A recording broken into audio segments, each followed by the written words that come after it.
You see, the chanting of the holy name is not a standalone activity during the morning hours.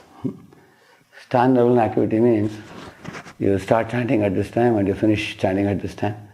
Now my japa is over.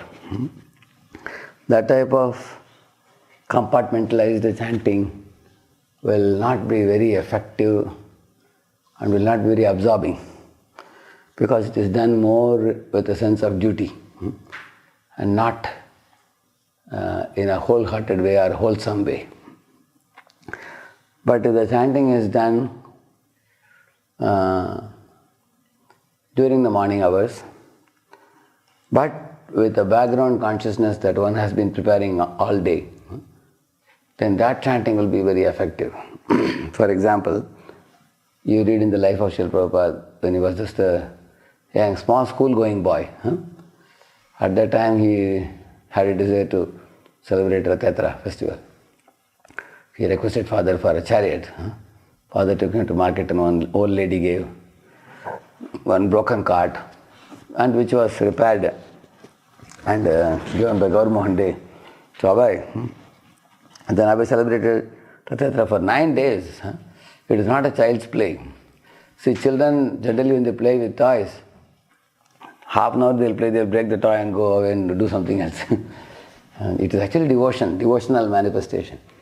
9 days, many Matajis are preparing bhoga and coming and giving. Many men came and participated. What started as a child's play became a grand festival. So much so that it became exactly like Rath festival.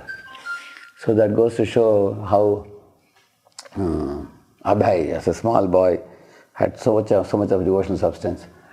And then when he grew up in his college stage, we find there was a bunch of holidays, like 3 days in a row. At that time, Abhay was thinking, should I go to Gandhi's meeting to help with the freedom struggle, or should I go to Jagannath Puri? So repeatedly there was a tug of war in his mind. And he said to himself, Gandhi is a good man, he's a saintly personality. He is very simple, he is renounced, he is working for the nation, he carries the Bhagavad Gita in the hand, but at the same time he hardly speaks from the Bhagavad Gita. So, on the other hand, I've been remembering about Lord Chaitanya Mahaprabhu in Jagannath Puri, where Mahaprabhu used to dance in front of the Rath cart. So, his devotional attraction to Lord Chaitanya and Jagannath, that surpassed his attraction for freedom struggle alone. So finally the tug of war ended in his heart. He decided to go to Jagannath Puri. And then he went to Jagannath Puri for 3 days. While walking on the grand road, he was thinking, this is the same road in which Lord Jagannath Baladev used to come in 3 chariots. The same road in which Lord Chaitanya was dancing and singing. So his heart was like vibrating with so much of devotional feeling. So now he further grew up as a Gandhian in the college. All the while he has been observing the sadhus. As much as he was attracted to Lord Chaitanya and saintly persons, he did not like the bogus sadhus. So his friend Naren called him, come, let's go and meet one saintly person. He said, I have seen so many bidi smoking sadhus. They come to my place and father used to feed them, and then after the food they'll be smoking a bidi outside. So he didn't bother about such bogus sadhus. That's the purpose of saints and swindlers. But then his friend pulled him and said, it's a very good sadhu, good saintly person. Then when he met also, you will find that encounter is again a spiritual encounter. After that meeting he said, oh, the message of Lord Chaitanya is in the right hands. On that day he accepted him as his spiritual master in the heart, it is said. That means, at that time also Prabhupada knew Lord Chaitanya's message and what it is and how wonderful it is and how it should be propagated, but he was just waiting for the freedom struggle to get over so that he can propagate it. Even before meeting Bhaktivinoda Saraswati Thakur. Correct, no? And the same manner, this is in his college days. When he was sitting in the class, one professor, Christian, he spoke against karma theory because he was not putting faith in reincarnation. And Abhay was sitting in the class. He wanted to raise his hand and counter the teacher. And then he thought it would be disrespect to counter the teacher, isn't it? So he didn't do that. But at the time, his resolve for preaching Krishna consciousness became manifold increased. You can see that. So, which means even though he's sitting in the class to study some mundane subject, his heart is always vibrating with spiritual subject.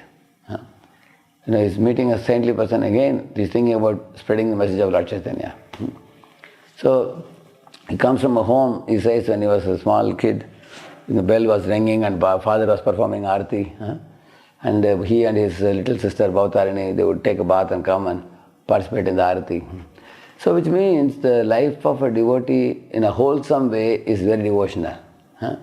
And in that devotional type of ambience and setting, both the place and the consciousness, then the chanting of the holy name is very effective.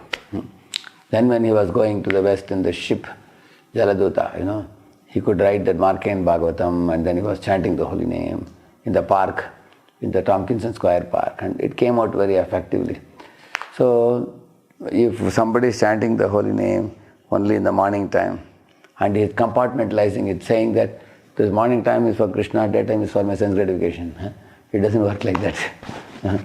In a wholesome way, you can be an engineer, you can be a doctor, you can be a student, you can study college subjects, but there has to be a background consciousness where you always remember, I am a devotee of Krishna, my heart and my life and my body, my senses, everything is for Krishna. So when that type of wholesome consciousness awakens, then it is very easy to call out the name of the Lord fervently, with feeling. And that names called with feeling is what actually cleanses the heart very easily. Harinam Prabhu ki.